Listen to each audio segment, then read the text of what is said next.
Welcome to these gentle, soothing stories for sleep. I am so glad that you are here. Whether you are preparing to drift off into slumber, relaxing after a long and winding day, or simply seeking a quiet companion in the stillness of this moment, you have found a safe harbor.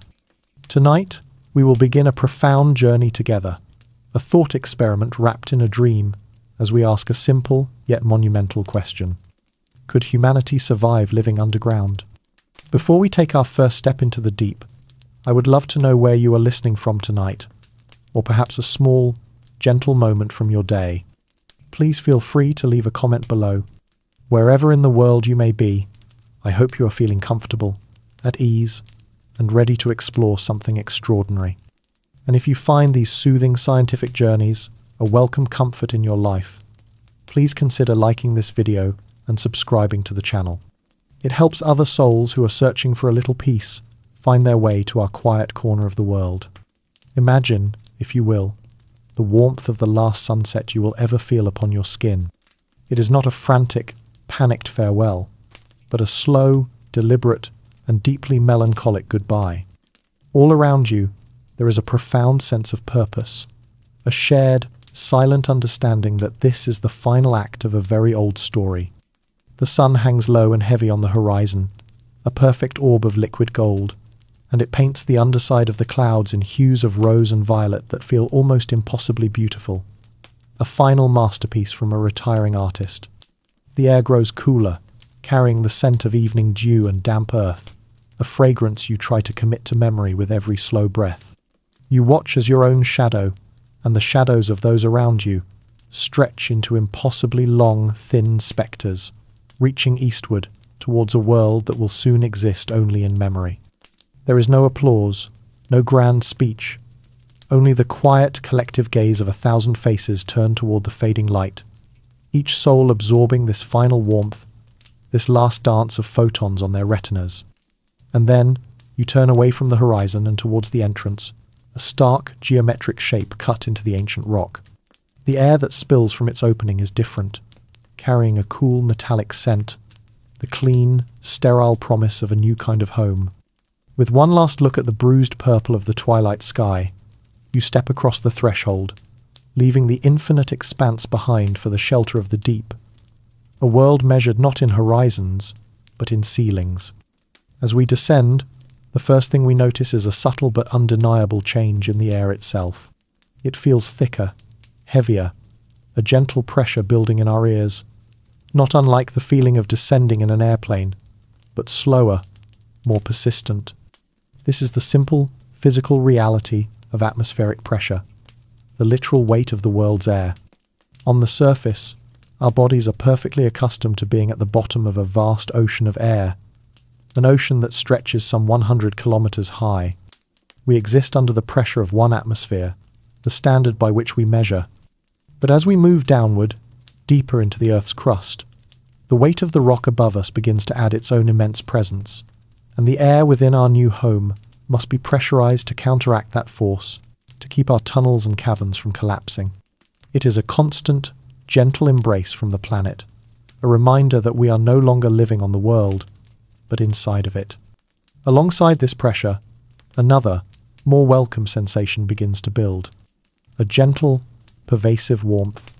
This is the Earth's own inner fire, the geothermal gradient, a fundamental property of our planet. For every kilometer we descend, the ambient temperature of the rock increases by approximately 25 to 30 degrees Celsius. This warmth is a gift from two ancient sources. The residual heat left over from the planet's violent formation 4.5 billion years ago, a primordial furnace still slowly cooling, and the gentle, steady decay of radioactive elements like uranium and thorium, scattered throughout the crust and mantle, which release energy as they transform over eons. We have left the fleeting warmth of the sun for the constant, reliable warmth of the planet's very heart. But in gaining this new warmth, we have made an extraordinary trade. We have lost the sun's light, that beautiful, chaotic, and life-giving stream of energy. Sunlight is not merely brightness, it is a full and glorious spectrum, a waterfall of photons of varying wavelengths, from the invisible infrared that warms our skin to the ultraviolet that can burn it and all the colors of the rainbow in between. It is this full spectrum light that has driven the evolution of every living thing with an eye to see. The darkness we have entered is something else entirely. It is not the darkness of a cloudy night or a deep forest. It is an absolute and profound absence of light, a blackness that has existed for millions of years, untouched by a single photon from our star. Any light that exists in this new world will be our own creation, a curated, intentional, and perhaps imperfect echo of the daylight we have left behind. We have traded the wild, untamable canvas of the sky for a finite ceiling of stone, a decision that will reshape not just our environment, but the very essence of what it means to be human. We have sought safety in the deep, a sanctuary from the unpredictable whims of the surface, but in doing so, have we willingly placed ourselves in a beautiful, warm, and perfectly engineered cage? This is the quiet question that hangs in the air as the great door seals shut behind us with a sound of profound finality, a sound that echoes and fades into the immense silence of the rock. With the great door sealed, the memory of sunlight fades, and the first, most immediate challenge rises not from the rock, but from within our own lungs, the simple, desperate need for a breath of fresh air. Can you hear the silence of a world without wind?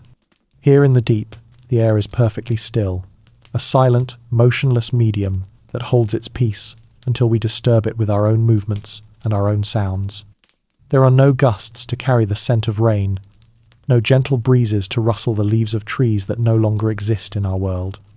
Instead, there is the faint, almost subliminal hum of machinery, the technological heartbeat of our new home, the sound of the fans and pumps that are the sole authors of our atmosphere.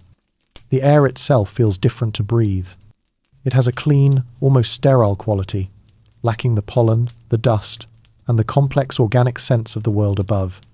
Each breath feels deliberate, a conscious act of taking in something that has been manufactured for us, a gift of engineering rather than a gift of nature.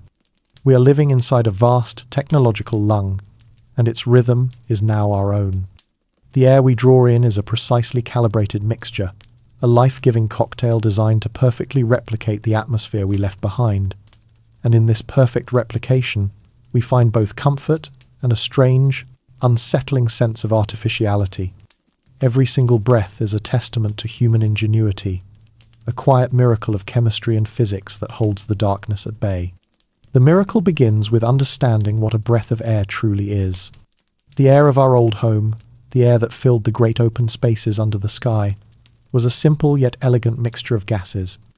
It was composed of roughly 78% nitrogen, an inert gas that mostly serves as a filler, and about 21% oxygen, the critical component, the fuel for our biological fire. The remaining 1% was a collection of trace gases, including a tiny fraction of carbon dioxide. That 21% of oxygen is the key to our existence.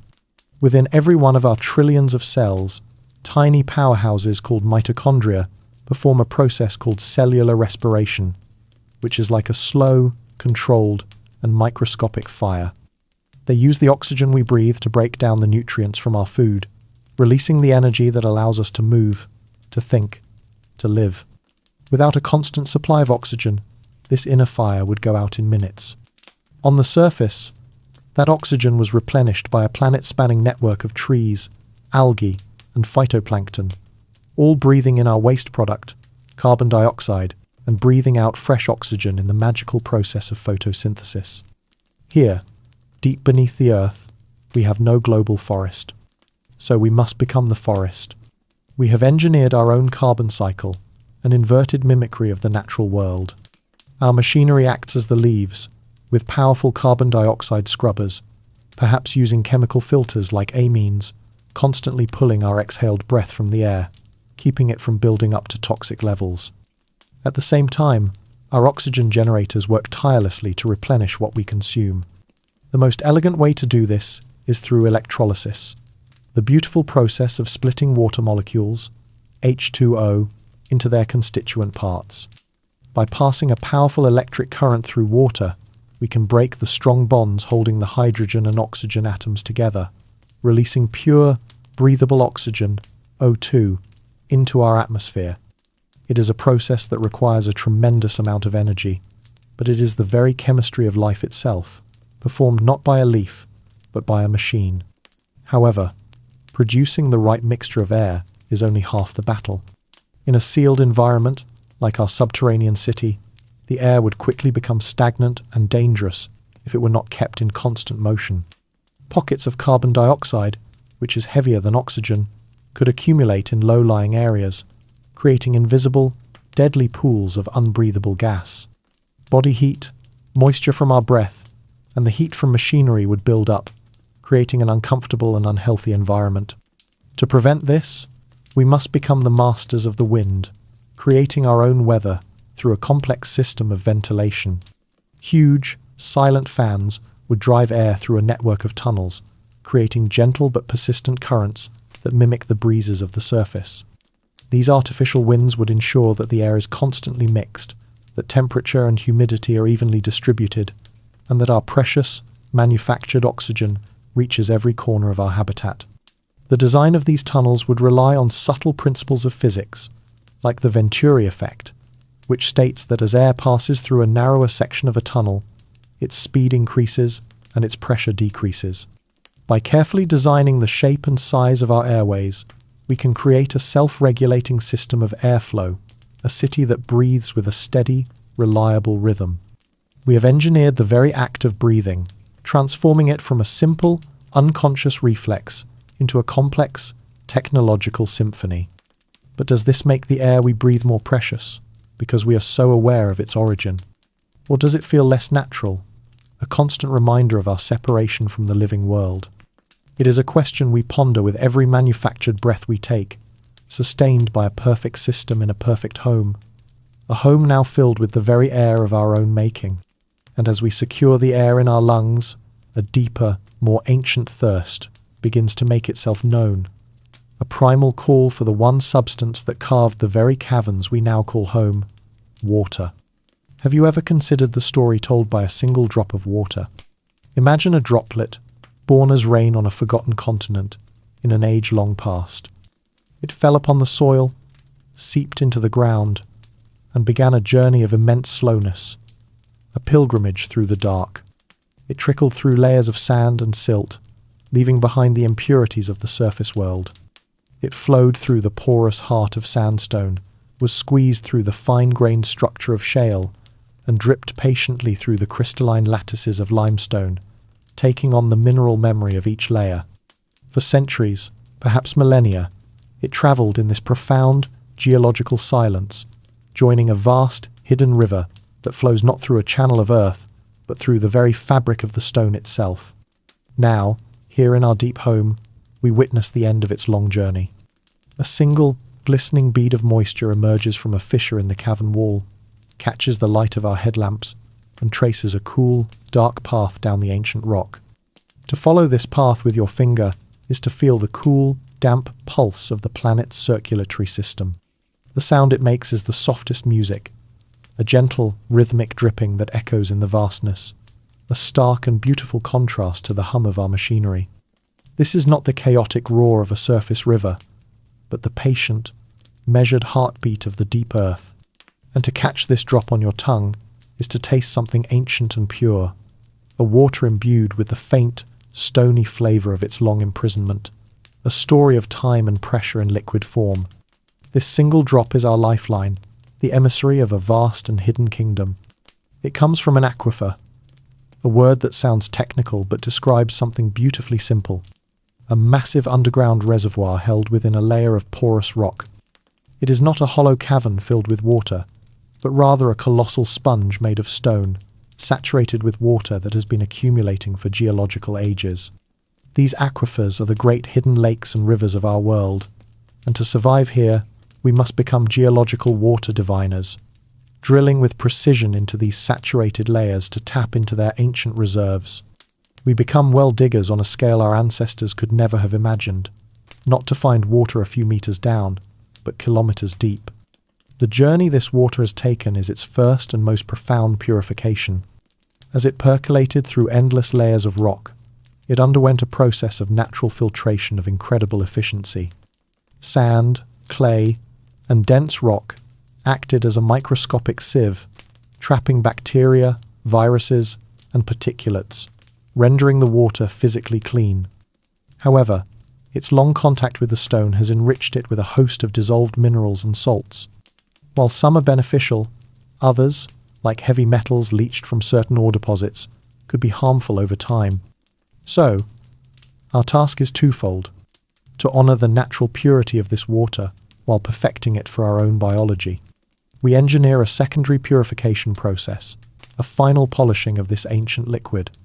We would use reverse osmosis, a process that uses high pressure to force the water through a membrane so fine that it allows only the water molecules themselves to pass, leaving behind the dissolved salts and minerals.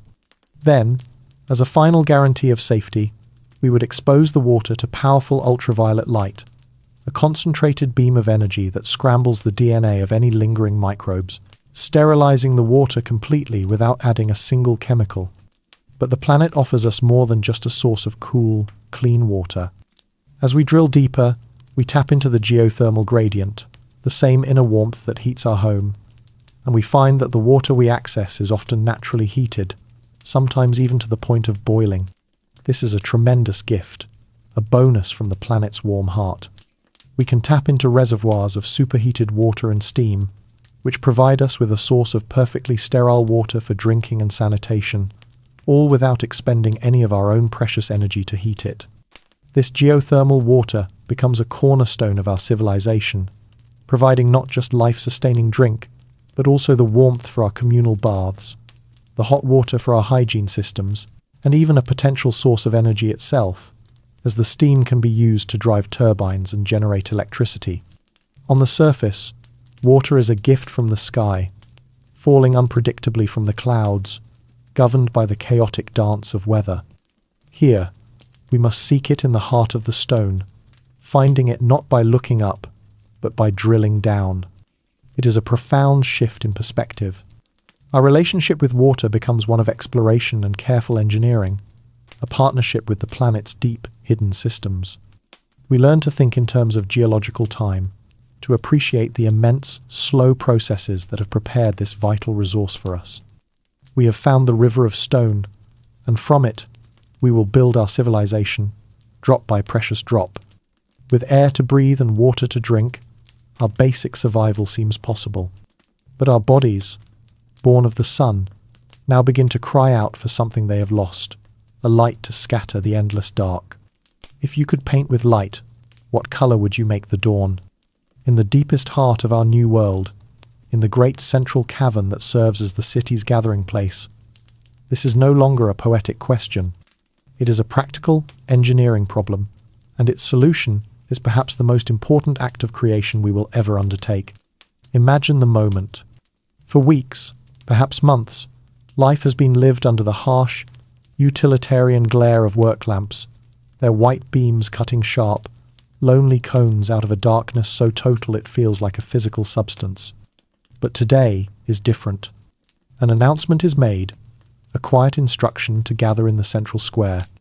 A stillness falls over the community as all eyes turn towards the cavern's immense, arching ceiling. And then it begins. Not a sudden flood of light, but a slow, almost imperceptible glow, originating from a vast array of fixtures high above. It is a soft, warm, golden color, the color of the sun when it is low in the sky, the color of morning. The light doesn't just illuminate, it seems to spread, to flow like liquid gold across the stone, softening the hard edges, filling the space with a gentle radiance. It reveals the faces of the people around you, not washed out and pale as under the work lamps, but warm and alive. You see expressions of awe, of relief, and on the faces of the oldest, who remember the surface best, you see the glint of tears. You feel a warmth on your skin, and though you know it is just a trick of the light's color, a psychological effect, it feels as real as any sunrise you have ever known. We have not just turned on a light, we have given birth to a star. This artificial sun is far more than just a source of illumination. It is the master regulator of our lives, a carefully crafted tool for biological and psychological well-being. The sunlight of the surface world was never a single static thing. It was a dynamic, shifting spectrum of energies that change throughout the day, and our bodies evolve to dance to its rhythm. The key is understanding that light is color, and color is energy. In the morning, sunlight is rich in blue wavelength light.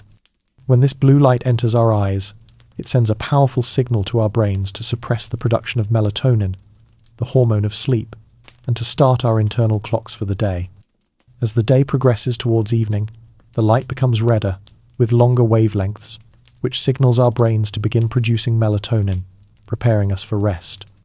Our artificial sun is a marvel of solid-state lighting, a vast network of sophisticated LEDs that can be tuned to reproduce this daily cycle perfectly. Our dawn begins with a soft, red-tinged glow that slowly brightens and shifts towards the blue-rich, energetic white of midday. As our day comes to an end, the light fades and warms, shifting back through hues of orange and deep red before finally extinguishing into a soft, simulated moonlight, allowing our collective bodies to maintain the ancient, vital cycle of waking and sleeping. Our circadian rhythm, orchestrated not by a star 93 million miles away, but by a computer program deep within the Earth. This mastery of light extends to the very source of our food. Our subterranean gardens are not just lit, they are fed with custom-designed light. The process of photosynthesis, the magic by which plants create energy from light, is not equally responsive to all colors. Plants have evolved to be most efficient at absorbing light from the blue and red parts of the spectrum. The green light, in the middle of the spectrum, is mostly reflected away, which is precisely why plants appear green to our eyes. Therefore, it would be a tremendous waste of our precious energy to create a perfect, full-spectrum white light for our crops. Instead, we become light farmers, creating specific light recipes for each type of plant. Our hydroponic bays are bathed in a surreal, beautiful, purple-pink glow, the combination of red and blue LEDs that gives the plants exactly the wavelengths they need for robust growth, and nothing more. We can even fine-tune the light to influence the plants in other ways, using specific frequencies to encourage fruiting, to increase the production of certain nutrients, or to deter pests. We have taken the raw, chaotic energy of a star and refined it into a precision instrument for cultivation. But just as important as the color of the light is its shape and form. A uniformly lit, shadowless environment, like the inside of a laboratory, is deeply unsettling to the human psyche. We are creatures of light and shadow, and our minds need the subtle interplay between the two to feel comfortable and to perceive depth and texture. So, our lighting designers are among our most important architects. They use a combination of diffuse, broad-spectrum lights to create the feeling of an overcast day, and focused, directional beams to act as sunbeams, creating moving pools of light and long, soft shadows. They create variety, intrigue, and beauty, ensuring that our world feels not like a sterile facility, but like a living, breathing space. We have become the keepers of the dawn, the painters of our own sky, the artists who sculpt with shadow. But what new myths and stories will we tell about this sun that we created? A star born not of nuclear fire, but of human hands. And even with a sun of our own making, we cannot escape the immense, silent presence all around us and above us. The crushing, psychological weight of the world itself. What is the true weight of a mountain? It is not a number you can easily write down, not a simple calculation of mass and volume. It is a presence, a feeling, a constant and silent companion in our new world. Living here, deep beneath the surface, is to be perpetually aware of the millions of tons of rock that lie between you and the forgotten sky. This is not a physical pressure that you feel on your body. Our pressurized atmosphere takes care of that. It is a psychological pressure, a weight upon the soul. Sometimes, in the deepest quiet of the sleeping caverns, you can feel it as a low, infrasonic hum, the resonant frequency of the planet itself, a vibration that travels not through the air to your ears, but through the stone floor and into the very bones of your body. The most profound change, however, is the absence of a horizon. Our minds, shaped by hundreds of thousands of years of evolution, on the open plains and under the vast arc of the sky, are conditioned to seek out that distant line where the earth meets the heavens. It is our reference point for infinity, our visual metaphor for the future. Here, there is no horizon. Every view ends in a wall of rock. No matter how vast the cavern, its limits are always visible, a constant reminder of the finite nature of our world. We are living in the embrace of the earth, a geological hug that is at once a source of ultimate protection and a profound form of confinement. This feeling of confinement can trigger a deep and ancient fear within the human brain, the primal terror of being trapped, which we call claustrophobia. This is not a weakness or a failing of the mind. It is a powerful evolutionary instinct. Within our brains, a small, almond-shaped structure called the amygdala acts as our fear center. It is constantly scanning our environment for potential threats. And for our ancestors, an enclosed space with no easy exit often meant danger, a predator's den, a rockfall in a cave. When we enter a tight space, the amygdala can fire up, flooding our system with stress hormones, preparing us to fight or flee. To build a thriving civilization down here, we must become masters of psychological architecture, designing our spaces to soothe the ancient fears of the amygdala. We can achieve this by creating illusions of space and safety. Caverns with high, arching ceilings feel more open and less threatening than those with low, flat roofs. The use of light is critical. Bright, open areas that mimic daylight can feel expansive, while private living quarters can use warm, soft light to feel cozy and secure, like a den rather than cramped and dangerous. We can paint vast murals on the cavern walls, depicting impossible landscapes or deep, starry skies, tricking the eye and the mind into perceiving a depth that isn't really there.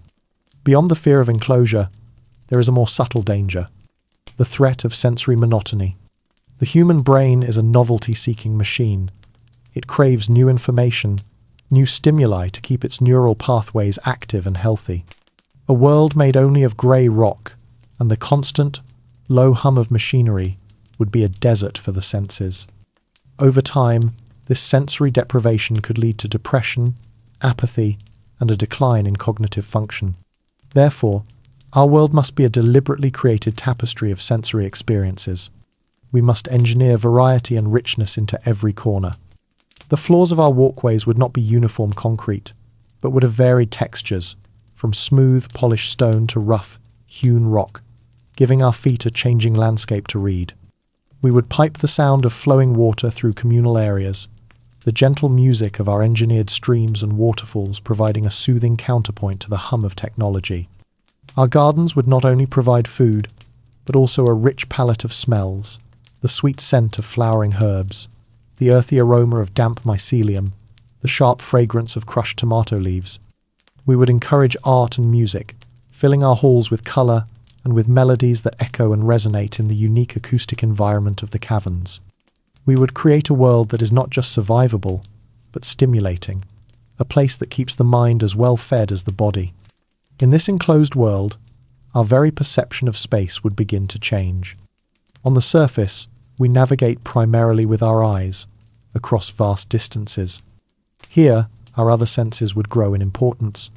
We would develop a more intimate, tactile understanding of our environment, learning the specific texture of a wall that tells you are near home, or the way the air current changes at a particular tunnel intersection.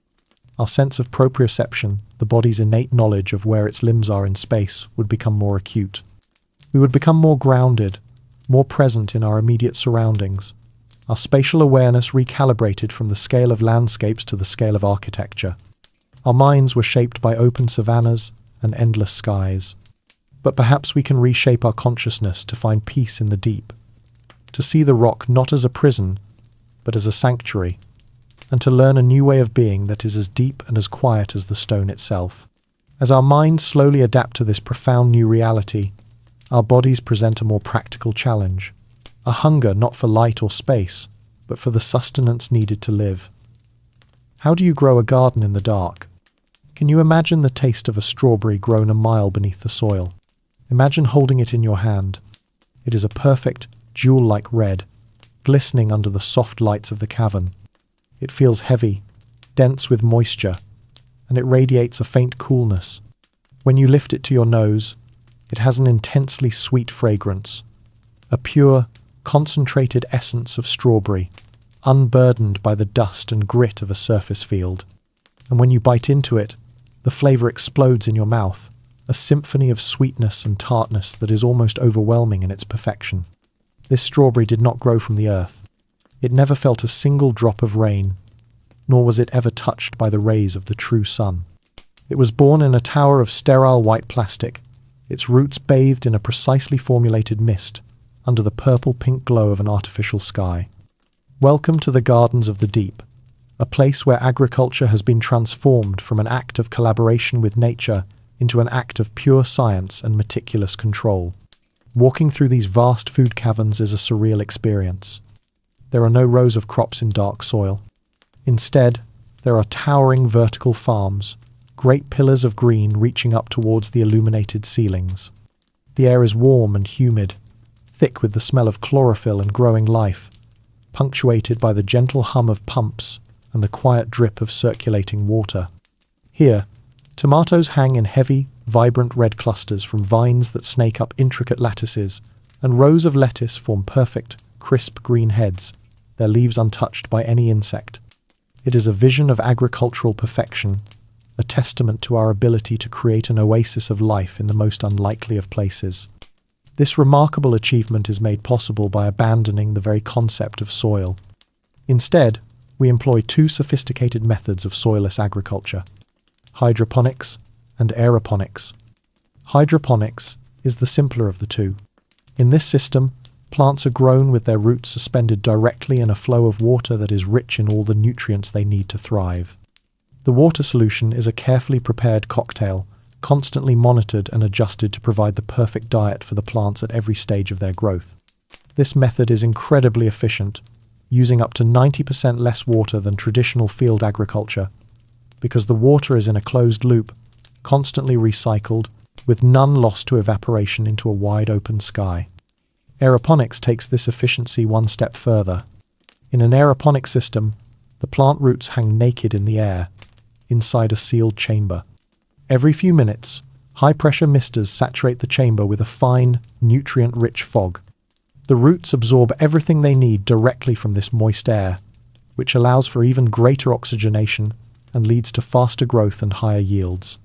It is the ultimate in precision farming, providing the plants with the exact amount of water and nutrients they need, at the exact moment they need it, wasting almost nothing. But our gardens are not limited to fruits and vegetables. In the darker, more humid corners of our agricultural caverns, we practice mycology, the cultivation of fungi.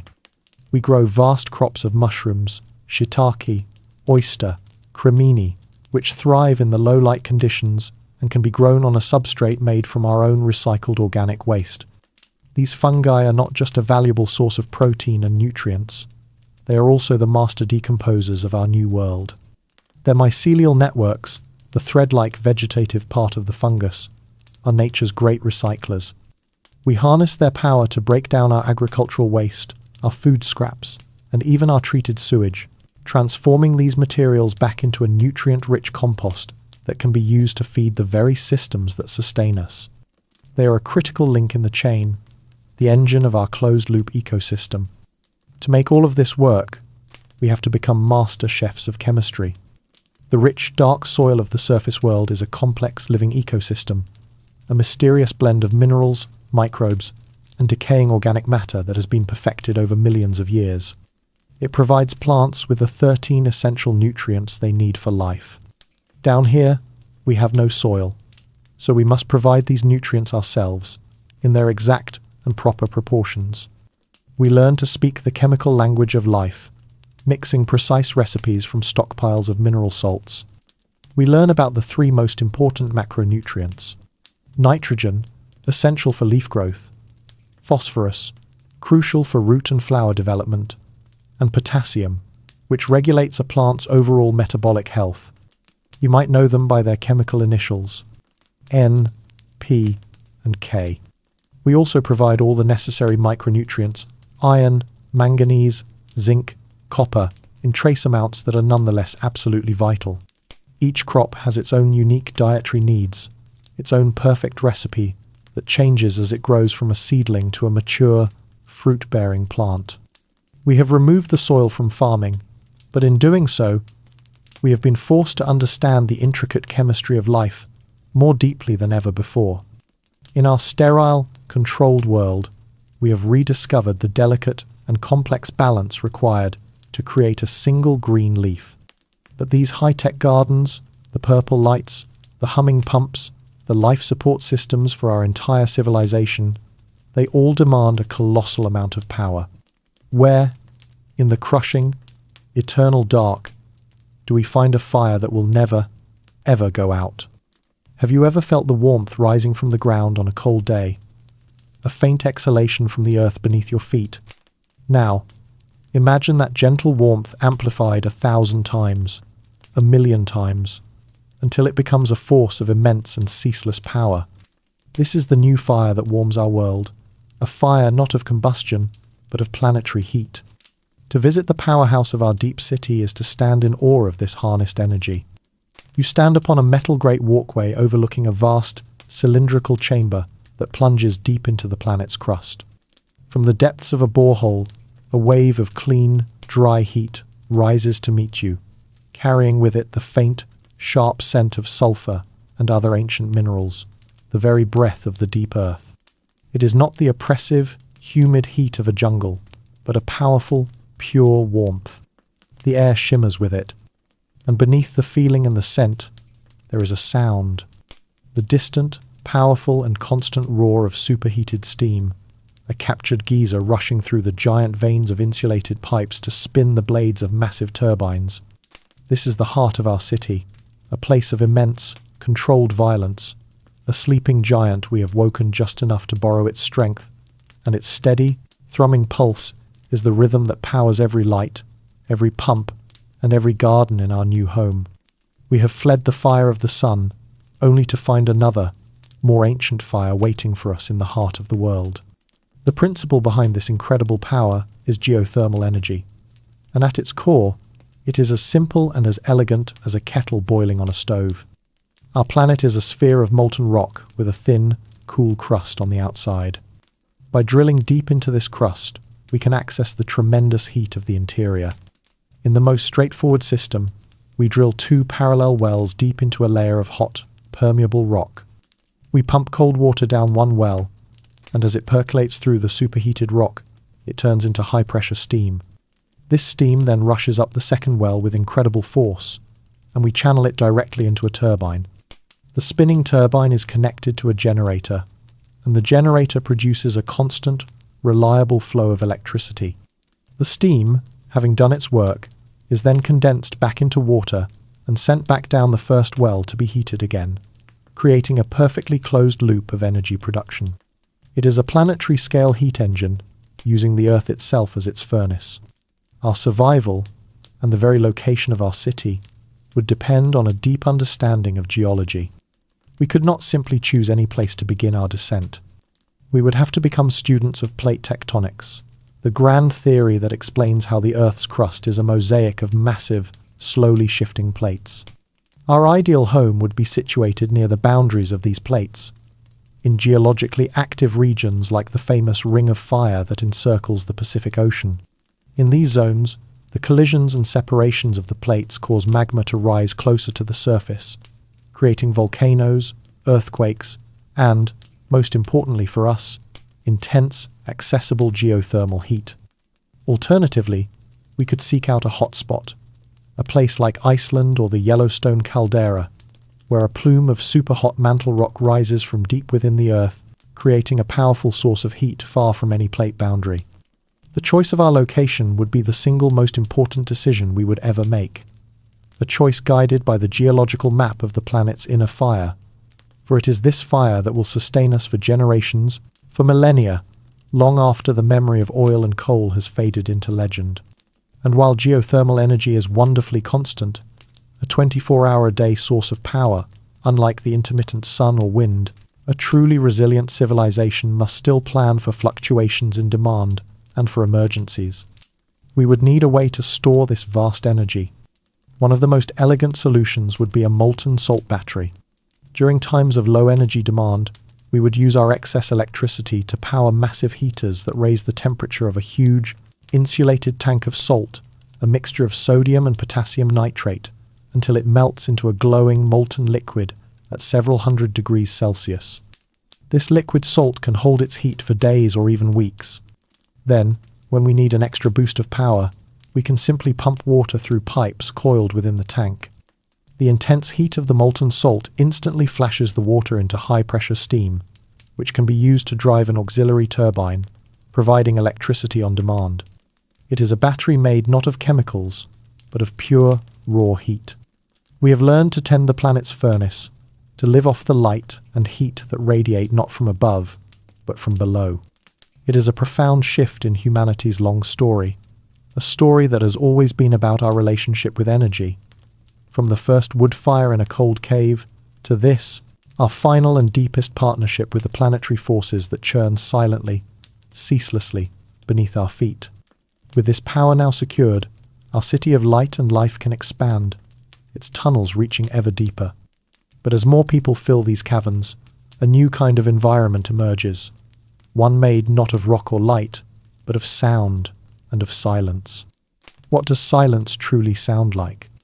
On the surface, true silence is almost impossible to find. There is always a distant hum of traffic, the whisper of wind in the grass, the chirp of an insect. The world is alive with sound. Here, in the deep, we can find a silence that is almost absolute. In a private, well-insulated sleeping niche, sealed off from the main caverns, the silence is so profound, so heavy, that it becomes a presence in the room. In this perfect stillness, you can begin to hear the sounds of your own body, sounds that are normally completely masked. You can hear the gentle rush of air in and out of your lungs, the soft thumping of your own heart against your ribs, and even the faint, high-pitched ringing in your ears that is the sound of your own nervous system at work. It is an intimate and sometimes unsettling experience, a journey into your own interior soundscape.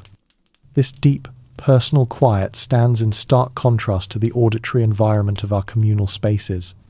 In the great central cavern, every sound has a life of its own. Voices do not simply travel from a mouth to an ear. They leap into the vast space, strike the hard, unforgiving stone walls, and bounce back, creating a complex and overlapping tapestry of echoes and reverberations. The laughter of a child, the clatter of a tool, the melody of a musician, all of these sounds persist in the air for seconds after they are made, mingling with each other, creating a constant, resonant hum of community life. This phenomenon is a simple matter of physics, the science of acoustics. Sound travels in waves, like ripples on a pond, and when these waves encounter a surface, they are either absorbed or reflected. Soft, porous materials, like the curtains, carpets, and trees of the surface world, are excellent at absorbing sound, deadening echoes, and creating a sense of auditory intimacy. Hard, smooth, non-porous surfaces, like the massive walls of rock that form our world, are almost perfect sound reflectors.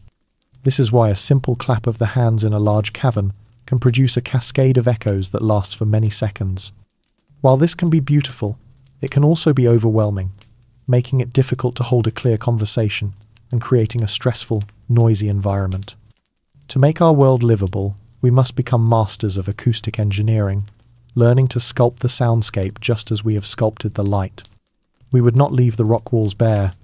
We would cover large sections of them with specially designed acoustic panels, perhaps made from a porous, foamed material created from recycled organic fibers, or a composite that mimics the sound-absorbing properties of sandstone.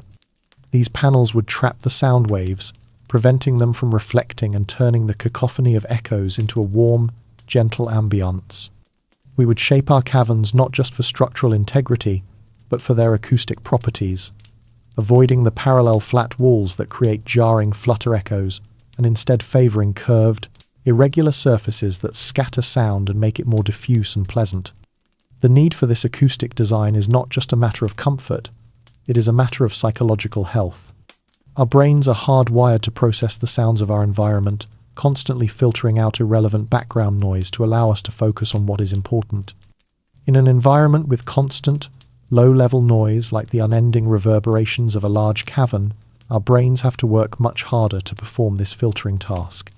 This sustained cognitive effort leads to fatigue, increased stress levels, and a reduced ability to concentrate.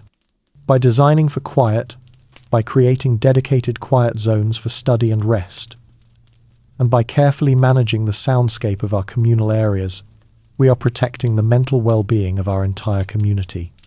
It is an act of civic design as important as providing clean air or fresh water. Amidst this carefully engineered soundscape, we would still find beautiful, everyday reminders of the physical laws that govern our world. Imagine a small, electric transport vehicle gliding silently through a long, straight tunnel connecting two caverns. As it approaches you, the hum of its electric motor would seem to rise in pitch, becoming higher and more insistent. Then, in the exact moment it passes you, the pitch would instantly drop, becoming lower as it speeds away. This is the Doppler effect, a fundamental property of all waves, from sound to light. It is the same effect that makes a siren change its pitch as an ambulance passes you on the street. Here, in the clean, enclosed acoustics of our tunnels, this effect would be a clear and constant musical presence, a simple, beautiful demonstration of physics woven into the fabric of our daily lives. On the surface, sound dissipates into the endless sky, a fleeting and temporary thing. Here, every whisper is captured, every footstep recorded in the air. We must, therefore, learn to listen more carefully, to speak more intentionally, and to value the profound beauty of both the echo and the silence in a world made of stone. As we continue to engineer our external environment, from its light to its very sound, we are forced to confront the most complex machine of all, and how it, too, must adapt. Our own bodies.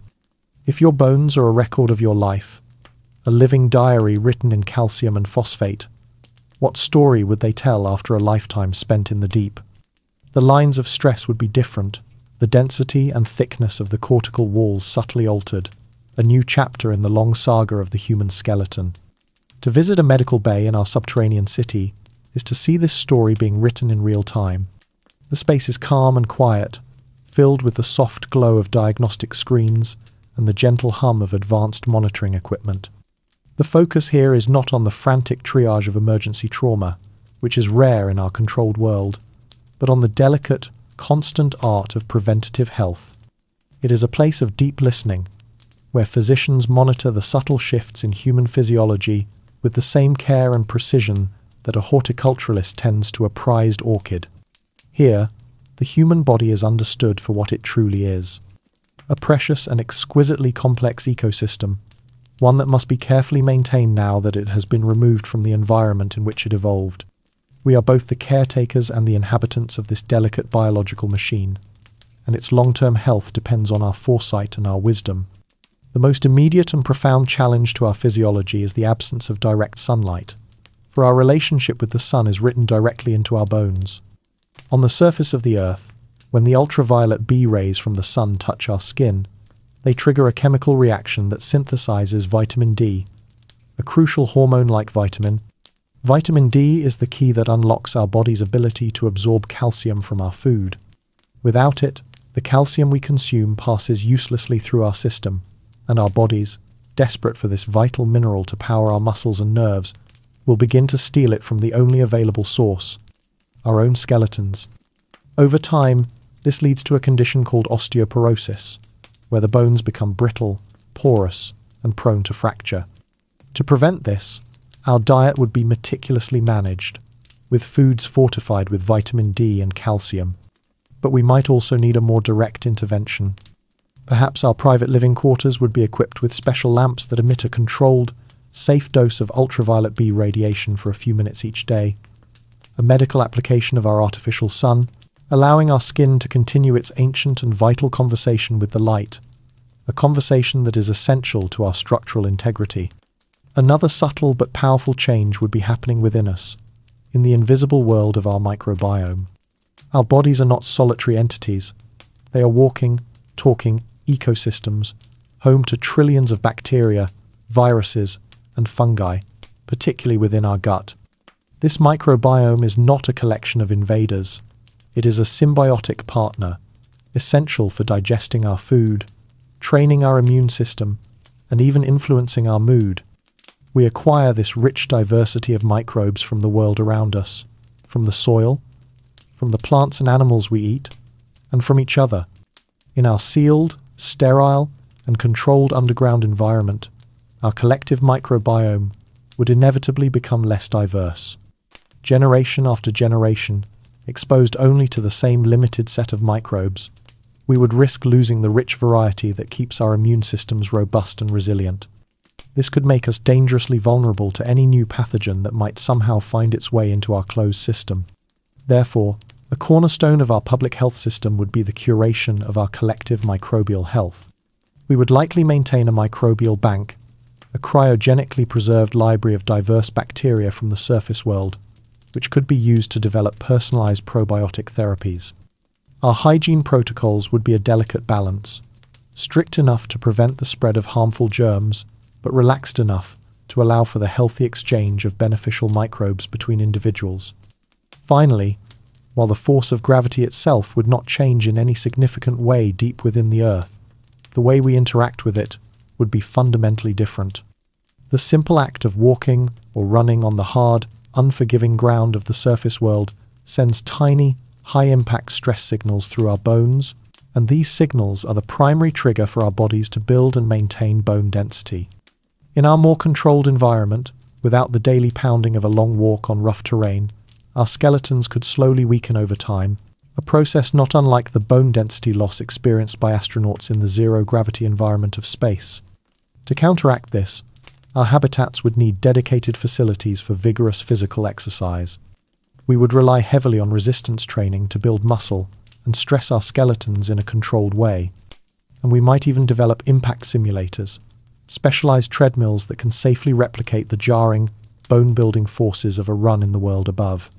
In this meticulously controlled world, we are both the subject and the scientist, the experiment and the observer, charting our own adaptation to the world we have built. Are we simply surviving, holding on to a biological form meant for another place? Or are we beginning a new and deliberate chapter in human evolution, consciously guiding our own physical transformation? As our bodies find their new rhythm, their new balance in the deep, we become aware of another, more abstract rhythm, the one that measures our lives. How do we measure the passing of time when there is no sun, no moon, no celestial clock to guide us? If you couldn't see the sun rise or the moon wax and wane, how would you know that a day had passed? How would you mark the slow, steady procession of hours that weave the fabric of a life? On the surface, time is a tangible thing, written in the arc of the sun, the length of the shadows, and the turning of the constellations in the night sky. Down here, in the timeless, unchanging dark, time itself becomes an invention, a piece of shared technology as vital as our air recyclers or our water purifiers. In the great central cavern, perhaps we would build a monument to this invention. It might be a vast, silent pendulum, suspended from the highest point of the ceiling, its heavy bob swinging in a slow, hypnotic arc, its path ever so slowly rotating with the spin of the Earth itself. A Foucault pendulum demonstrating the motion of a planet we can no longer see. Or maybe it would be a grand clock tower, a marvel of intricate gears and delicate chimes, its resonant bells echoing through the city to mark the passing of each manufactured hour. Whatever its form, this central timekeeper would be a constant, visible reminder that our perception of time is now a collective agreement, a fragile and beautiful human construct that holds our society together. This constructed time is not just a social convenience, it is a biological necessity. Deep within our brains, just above the point where the optic nerves cross, lies a tiny cluster of about 20,000 neurons called the suprachiasmatic nucleus, or SCN. This minuscule region is nothing less than the master clock of our entire body. It is the central pacemaker that governs our cycles of sleep and wakefulness, hormone release, body temperature, and countless other physiological rhythms. This SCN is naturally tuned to a cycle that is roughly, but not exactly, 24 hours long. It relies on external cues, which scientists call zeitgebers, or time givers, to synchronize it perfectly with the environment. The most powerful of these cues, by far, is the daily cycle of light and dark. The light that enters our eyes each morning essentially resets our master clock, keeping our entire biology in sync with the planet's rotation. Without the sun, our artificial day-night light cycle, which we so carefully designed, becomes the only thing preventing our internal clocks from drifting out of sync, both with each other and with our agreed-upon schedule. If our community's clocks were to desynchronize, the results would be chaotic and deeply unhealthy, leading to widespread sleep disorders, mood imbalances, and a host of other serious health problems. Our artificial sun is, therefore, the true keeper of our sanity and our health. This absolute control over the primary time giver raises a fascinating philosophical question. Since we are no longer bound to the 24-hour rotation of the planet, must we adhere to its schedule? Is time a fundamental property of the universe, a river that flows at a constant rate, or is it, for all practical human purposes, simply a tool for organizing our experience? Here, in the cavern, time becomes purely a tool. We could choose to create a day that is 28 hours long, which some research suggests might better fit the natural, uncued rhythm of the human body clock. This could allow for longer periods of both productive work and restorative sleep. We could abandon the 7-day week, a convention rooted in ancient astronomy and mythology, and instead adopt a more rational system, perhaps a 10-day cycle with 3 days of rest. Timekeeping becomes a social agreement, a piece of cultural software that we can rewrite to better suit the needs of our unique society. For this to work, however, our agreed-upon time must be kept with absolute precision. For this, we would turn to the most accurate timekeepers ever created: atomic clocks. An atomic clock works by tuning a microwave emitter to the precise resonant frequency of atoms, such as cesium-133. The vibrations of these atoms are so incredibly regular, so fundamentally constant, that a clock based on them will not lose or gain more than a single second in over 100 million years. This technological heartbeat, derived from the fundamental properties of matter itself, would be the unwavering standard against which all our lives would be measured. It would be the silent, invisible metronome that underpins every schedule, from the lighting cycles in our gardens to the shift changes in the power plant, to our own carefully managed cycles of sleep and waking. We have untethered ourselves from the grand, cosmic clockwork of the solar system, from the dance of the earth and sun that has governed life for billions of years. In its place, we have built our own, a perfect, logical, and precise machine for measuring our days. But does this give us more freedom, a mastery over our own existence? Or have we simply replaced one silent, celestial master with another, more demanding one of our own making? As we perfect this clockwork world of interconnected systems, a very practical challenge emerges. A perfect system is only as healthy as its ability to handle waste, to close the loop. How do we ensure that our perfect, self-contained world doesn't eventually drown in its own refuse? Where does a thing truly end, and where does it begin again? On the surface, in the vast open ecosystem of the world we left behind, this question feels philosophical, almost abstract. A fallen leaf decays into the soil, its nutrients taken up by a tree, but the connection is invisible, spread across acres of land and seasons of time. Here, in our sealed and finite world, this question is no longer a philosophical one. It is the most practical and urgent question of our existence, and its answer is the key to our survival. To see this answer in action, you must visit a place we call the Recycling Grove. It is not a place of waste or refuse, not a junkyard or a landfill. It is a warm, humid, and vibrantly living cavern that smells richly of damp earth, of sweet decay, and of the sharp, green scent of algae. Instead of towering stacks of discarded materials, you see bubbling translucent vats that glow with an internal green light. You see large, steaming bins where legions of earthworms silently churn through organic matter. You see intricate networks of fungal mycelium spreading across beds of waste wood and agricultural fibre. This is not a place where things end. It is a place of transformation, a lovingly engineered stomach for our city, where every discarded atom is captured, repurposed, and woven back into the web of our lives. It is the heart of our new, circular world. The fundamental principle that governs our survival is that of a closed-loop ecology. The Earth's biosphere is a nearly perfect closed loop on a planetary scale, but its vastness and the energy input from the sun make it incredibly resilient. Our subterranean world has no such buffer. It is a tiny, fragile bubble of life, and every resource within it, every atom of carbon, every molecule of water, every gram of phosphorus, is utterly irreplaceable. We cannot afford the concept of waste. Every single output of one system must become the input for another. This is not just a clever engineering trick, it is the first and most sacred law of our new civilization. We must mimic the elegant, waste-free wisdom of a mature ecosystem, but we must do so with deliberate intention and meticulous design. The workhorses of this system, the engines of our transformation, are often microscopic. In those glowing green vats, we cultivate vast colonies of algae. These tiny, single-celled organisms are masters of photosynthesis, and in our system, they perform a double duty of immense importance. We bubble the carbon dioxide scrubbed from our atmosphere through their water medium, and bathed in the light of our powerful LEDs. The algae consume this carbon dioxide, along with our treated liquid wastes like grey water and purified sewage, and use them to grow with astonishing speed. This ever-expanding biomass of algae is then harvested. We can extract oils from it to produce clean-burning biofuels for our machinery. We can process it into nutrient-rich powders to supplement our own diets or to be used as a feed in our hydroponic systems. And we can even use it to create biodegradable bioplastics, reducing our reliance on the finite plastics we brought with us from the surface.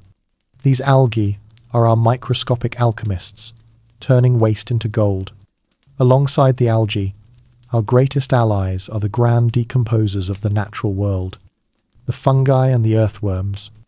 In our mycore remediation centers, we use the voracious appetites of fungi, particularly the sprawling networks of mycelium, to break down the most stubborn of our organic wastes. Fungi can digest complex and tough materials like wood fibers, coffee grounds, and agricultural refuse that other organisms cannot, secreting powerful enzymes that unlock the nutrients held within. And in our vermiculture hubs, the gentler, quieter process unfolds. In vast, long beds of organic matter, millions of earthworms perform their silent, tireless work. They consume our food scraps and other soft organic waste, and through their digestive process, they transform it into one of the most valuable substances in our world. Vermicompost, a nutrient-rich, perfectly balanced organic fertilizer, teeming with beneficial microbes. This dark, earthy, and precious substance is then returned to our hydroponic gardens, its nutrients dissolved back into the water to feed the next generation of our crops. It is a perfect and beautiful cycle. The waste from our kitchens feeds the worms castings feed the plants, and the plants feed us.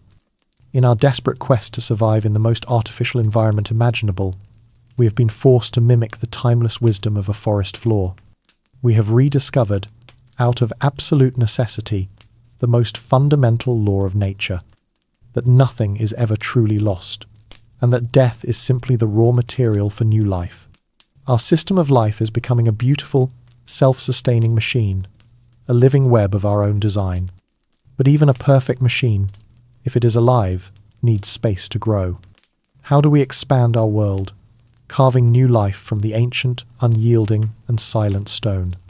Have you ever listened to what the rocks have to say? Not with your ears, but with your hands, with your instruments, with a deep and intuitive understanding of their immense age and the incredible forces that shaped them. To stand at the frontier of our civilization, at the head of a new expansion tunnel, is to stand on the shore of a geological ocean, preparing to venture into its silent, billion-year-old depths. The air here is different, thick with the fine, chalky dust of stone that has not seen the light or felt the touch of open air for eons. The dominant sound is the percussive, rhythmic grinding of a tunnel-boring machine, a stark, mechanical heartbeat against the profound and absolute silence of the untouched rock ahead. All around the operation, geologists move with a quiet intensity. They are not just engineers, they are interpreters, reading the story written in the newly exposed walls. They run their hands over the layers, tracing the dark ribbon of a basalt intrusion, the swirling patterns of a metamorphic gneiss. Their sensitive instruments listen for the deep stresses and strains within the stone, trying to understand its language, to learn its weaknesses and its strengths, before we ask it to make room for us. To carve a new home from the planet's crust requires an intimate knowledge of our building material. Rock is not a single, uniform substance. It is a vast and varied family of materials, each with its own history and its own personality. Our geologists must be able to distinguish between the three great clans of rock. There is igneous rock, like granite, born of fire and cooled magma, incredibly hard, crystalline, and stable, but immensely difficult to cut through. There is sedimentary rock, like sandstone or limestone, born of water and pressure, formed from the compressed sediments of ancient oceans and lakes.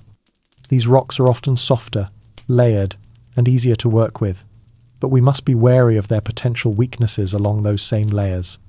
And there is metamorphic rock, like marble or slate, which is rock that has been changed, tortured, and transformed by immense heat and pressure deep within the Earth's crust, often resulting in a stone that is beautifully complex but frustratingly unpredictable. Our path of expansion is a carefully chosen negotiation with this geology, following the softer veins of sandstone when we can, bracing ourselves for the hard grind through a granite pluton, and always respecting the immense forces that are locked within the stone around us. Living inside a geological structure is like living inside a machine that is still running, albeit on a timescale that is almost impossible to comprehend. The rock is not static. It is subject to immense stresses and strains from the tectonic forces that are constantly, slowly, reshaping the planet. To expand our city without inviting a catastrophic collapse, we must learn to listen for the faintest whispers of these forces. Our entire habitat would be studded with an array of highly sensitive seismometers, instruments that can detect the tiniest of vibrations, the microquakes that are the groans and sighs of the rock adjusting to stress. By creating a three-dimensional map of this seismic activity, our geologists can identify areas where stress is building up to dangerous levels, allowing us to reinforce those areas or to change our expansion plans to avoid them altogether. We must learn to manage the tensions of the planet, to live in harmony with its slow, powerful movements. The technology we use to carve our new spaces is a choice between elegance and brute force. For long, straight, uniform tunnels, our greatest tool is the tunnel boring machine, or TBM. This is a colossal, cylindrical machine with a rotating cutting head studded with rock-grinding discs. It is like a giant mechanical earthworm, grinding away the rock at the front, passing the crushed debris out the back on a conveyor belt, and often simultaneously lining the newly cut tunnel with concrete segments. It is an elegant, continuous, and relatively safe process.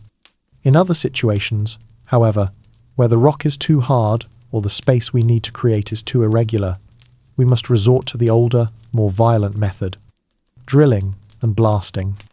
This requires immense skill, a precise art of drilling a specific pattern of holes into the rock face, loading them with an exact amount of explosives, and detonating them in a carefully timed sequence to ensure the rock breaks in a predictable way. It is humanity's power, unleashed in a controlled, percussive burst. We have always been a geological force, reshaping the surface of our planet with our cities and our farms.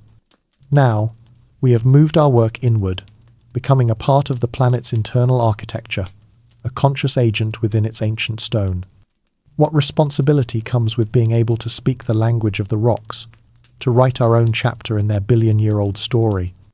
As we carve out this physical future from the stone, a quieter, more mysterious process is unfolding within us. What is happening to our inner world, to the art we create, and to the dreams we have in the absolute, unchanging dark? If you never saw the sky, what would you dream of? What landscapes would your sleeping mind paint in the quiet theatre of the skull? In the deep, still hours of our artificial night, the sleeping quarters are hushed and calm. The only light comes from thin, glowing strips of bioluminescent fungi integrated into the floor, a gentle, living light that traces the path to the washrooms or the communal kitchens. In the soft glow of this organic light, you can see the peaceful faces of the sleepers, a community at rest. But behind their closed eyelids, what worlds are they exploring? Do they dream of the impossible? Do they conjure up from some deep, ancestral memory the feeling of running through an open field, or the terrifying, exhilarating sensation of falling through an endless, blue sky? Or have their dreams, like their bodies and their culture, adapted to their new reality? Perhaps their dreamscapes are now filled with labyrinthine tunnels of glowing crystal, with vast, resonant caverns where the sound of their own voice echoes back as music, and with the comforting, secure feeling of a solid ceiling high above. The dream of a child born in the deep might be to discover a new, uncharted cavern, a place of wonder and possibility within their known world. For this world is the only universe they have ever known. The dreams we have are not random firings of a resting brain. They are a vital and mysterious part of our mental lives. During the phase of sleep, known as rapid eye movement, or REM sleep, our brains become highly active, and it is here that our most vivid dreams unfold. Neuroscience tells us that this is a time when our brains work to process the experiences of the day, consolidating memories and working through complex emotions. Our dreams are a collage, a surrealist painting assembled from the raw materials of our waking lives, the people we see, the places we go, the feelings we experience. For a people living underground, this raw material would be fundamentally different. The recurring anxiety dream of being lost might not take place in an unfamiliar city, but in a maze of identical, unmarked tunnels. The archetypal fear of monsters under the bed might vanish, replaced by a deep, resonant fear of the groaning of the rock, the sign of geological stress. The joyful dream of flight might be replaced by a dream of effortless climbing, of scaling a sheer cavern wall with the grace and skill of a creature born to the stone. Our subconscious minds would be speaking a new dialect, one shaped by the language of geology, engineering, and the close-knit bonds of our small community. This reshaping would extend beyond our individual dreams and into the very foundations of our shared culture, into the deep, symbolic language of myth. The psychologist Carl Jung proposed the idea of a collective unconscious, a layer of the mind shared by all of humanity, filled with archetypes universal, primal symbols like the wise old man, the trickster, or the great mother. For all of human history, these archetypes have been tied to the world we experience. The Sky Father was a powerful, distant, and sometimes judgmental figure, embodied by the sun, the thunder, and the vast, unknowable heavens. The Earth Mother was the source of all life, nurturing and fertile, but also dark and consuming, the source of both the harvest and the grave. In our new world, these archetypes would be transformed. The Earth would cease to be a mere symbol and would become a literal, all-encompassing, and ever-present mother figure. She is the rock that shelters us, the warmth that sustains us, and the darkness that holds us. She is both our sanctuary and our potential tomb. The sky, and its associated father figure, would recede into pure myth. The sun would become a legendary object, a story told to children, a heaven that exists only in the library's archives, a place of impossible freedom and light. Our art and our stories would blossom from these new realities. Our painters would lose their obsession with landscapes and sunsets, and instead would find infinite beauty in the intricate, crystalline patterns of a geode, in the flowing, layered lines of sedimentary rock, and in the human faces of their comrades, illuminated by the warm glow of our artificial sun. Our musicians would compose symphonies, not for the rustling of leaves, but for the echo of a drip of water in a silent cavern, their melodies shaped by the unique acoustics of our stone halls. Our great epic poems would not tell of sea voyages, but of the Great Descent, of the legendary engineers who designed the life support systems, and of the heroes who first ventured into a new cavern, pushing back the frontiers of our known world. Cut off from the physical universe that birthed us, we are forced to create a new universe within ourselves. Our dreams, our art, our myths, they are the cosmos of the deep, a rich and vibrant inner world to sustain us in the long, silent, dark. While our inner worlds are being so profoundly reshaped, a practical and deeply human question remains. The ghost of the world we left behind. Are we truly and utterly alone down here? Or can we still, if we listen with extraordinary care, hear the whispers of the world we left behind, and perhaps the stars beyond it. How do you send a message through a mountain? How do you cast a whisper through 1,000 meters of solid rock, a barrier more formidable than any ocean? This is the great challenge of communication, the silent, gnawing question that separates us from the world above. To seek the answer, you must go to the communications hub. It is a stark and silent room, perhaps the quietest place in our entire city. There are no windows, no screens showing live images of the outside. The air is cool and still, filled only with the low, electronic hum of meticulously maintained equipment lining the walls in neat, sterile racks. In the center of the room, a scientist sits before a console, wearing a set of sensitive headphones, their eyes closed in deep concentration. They are not listening for a voice or a melody. They are listening for a pattern, a fragile, rhythmic pulse buried deep within a rushing waterfall of cosmic and terrestrial static. They are straining to hear a single, faint signal that has fought its way through the crust of the earth, a message in a bottle that has traveled not across water, but through stone. This is not a conversation. It is an act of profound and patient faith, an attempt to bridge an almost impossible divide. The reason for this immense difficulty lies in the fundamental nature of the signals we have always relied on. Radio waves, microwaves, the signals that power our mobile phones and our wireless internet, they are all forms of electromagnetic radiation, part of the same family as visible light. And just as a thick wall can block the light from a room, a thick wall of rock can block these radio waves with ruthless efficiency. This process is called attenuation. As the electromagnetic waves travel through a dense medium like rock or soil, their energy is absorbed and scattered, and the signal rapidly weakens and dies. This is the same reason it is often difficult to get a good mobile phone signal in a deep basement or a long tunnel. The rock and earth are simply absorbing the signal. For our civilization, miles beneath the surface, standard radio communication with the world above would be completely and utterly impossible. The mountain is a perfect shield, a Faraday cage of planetary scale, leaving us in a state of profound electronic isolation. However, there may be ways to pierce this shield, not with a shout, but with a whisper that can travel through the solid earth. One possibility lies at the very end of the radio spectrum, in the realm of extremely low-frequency waves, or ELF waves. These are radio waves with an incredibly long wavelength, stretching for hundreds or even thousands of kilometers. Because of their immense length, these waves are much less susceptible to being absorbed by dense materials, and they can penetrate deep into the ground and the oceans. In the late 20th century, militaries used ELF waves to send one-way, simple text messages to their deeply submerged submarines, a testament to their penetrating power. We could, in theory, build a massive ELF antenna, perhaps miles of wire laid out in special tunnels to send and receive these long, slow waves.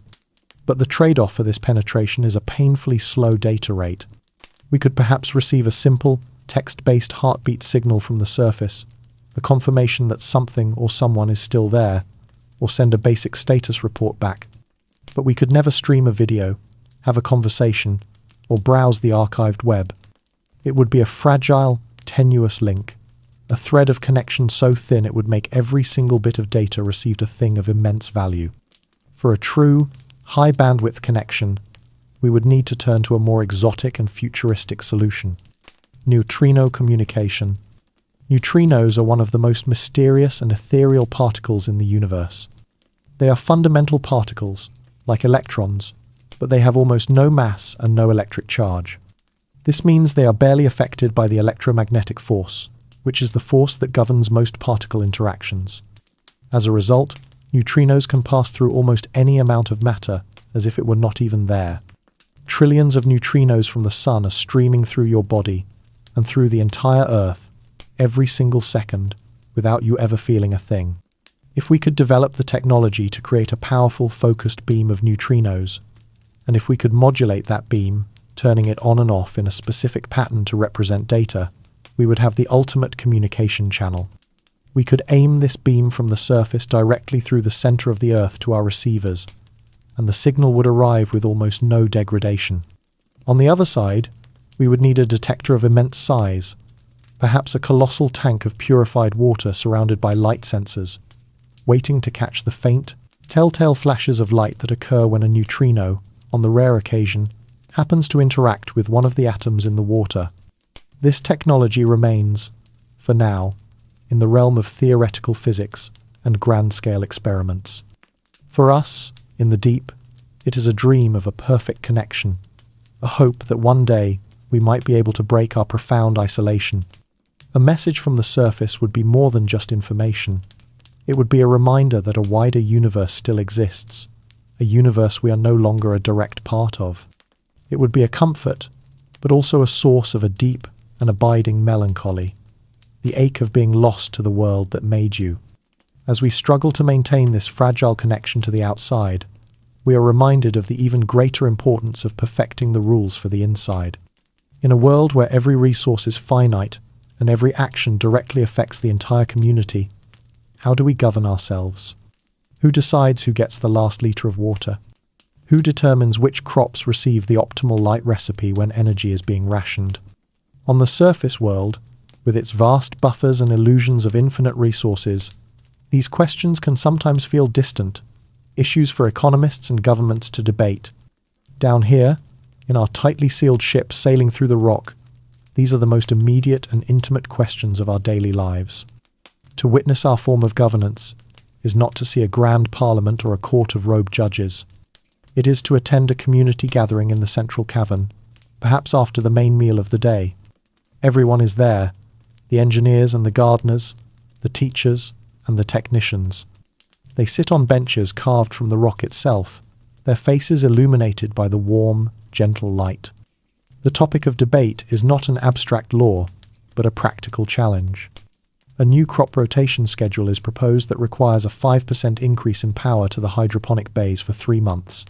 A geologist calmly explains that this will require diverting that power from the current expansion project, delaying the opening of a new residential cavern by 6 months.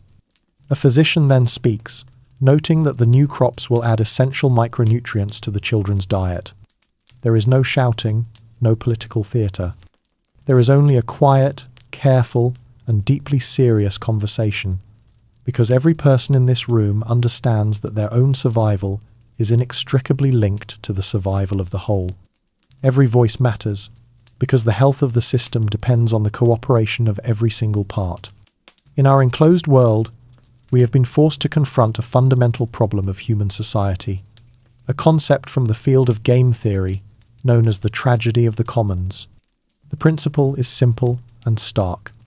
When a group of individuals has access to a shared, limited resource, and each individual acts in their own rational self-interest, the resource will inevitably be overused and depleted, leading to a catastrophic outcome for everyone.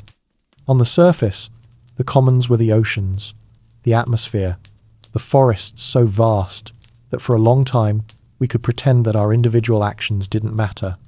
Here, our commons are a single, shared pool of air, a finite reservoir of water, and a precisely budgeted number of kilowatt-hours of energy.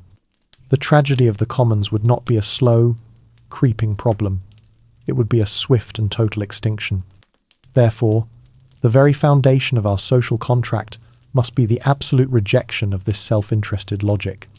Our society must be built on a principle of radical and willing cooperation, where the long-term health of the community is understood by every citizen to be the highest possible value.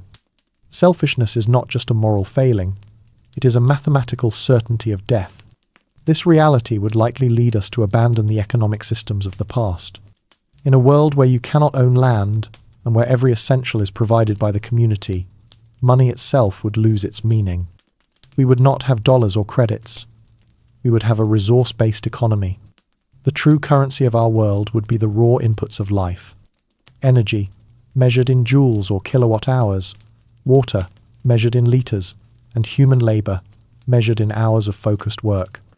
Every new project, from building a new acoustic panel to designing a new flavor of nutrient paste, would be evaluated not on its potential for profit, but on its true cost in these fundamental resources.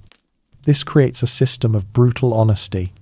It forces a constant, community-wide conversation about what is truly valuable. what is essential, and what is a luxury we cannot afford. It is an economy of thermodynamics, a system of accounting that is tied directly to the physical laws that govern our existence. And within this society, the laws that hold us together would feel different.